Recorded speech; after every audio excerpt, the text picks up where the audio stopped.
দর্শক, এই মুহূর্তে নগর ভবনে আছেন আমাদের বিশেষ প্রতিনিধি মুহিবুল্লাহ মুহিব। সরাসরি যুক্ত হচ্ছে তার সাথে। মুহিব, আজ নগর ভবনে ঢাকাবাসীর কর্মসূচির কি অবস্থা আমাদেরকে জানাবেন। নেতাকর্মীদের যে মিছিল এবং স্লোগান সেটি কিন্তু এখনো অব্যাহত রয়েছে।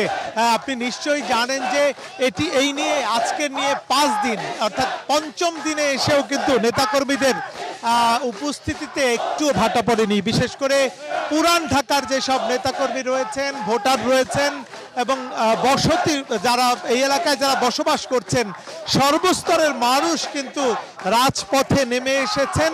ইঞ্জিনিয়ার ইশরাক হোসেনকে তারা নগর পিতা হিসাবে দেখতে চান, ঢাকা দক্ষিণ সিটি কর্পোরেশনের মেয়র হিসাবে দেখতে চান।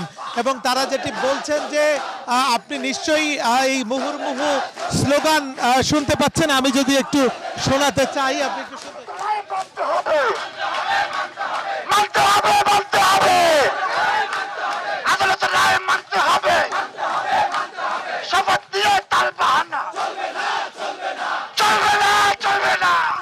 অর্থাৎ শপথ দিয়ে তালবাহানা চলবে না এই স্লোগানেই উত্তাল রয়েছে নগর ভবনের সামনের সড়কটি।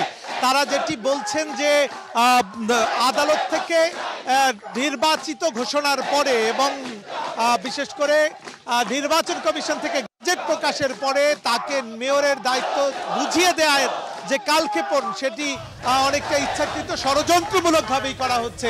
এবং এই ষড়যন্ত্র মোকাবেলায় যে কোনো ধরনের আন্দোলন এটি অব্যাহত রাখার জন্য তারা ঘোষণা দিয়েছেন।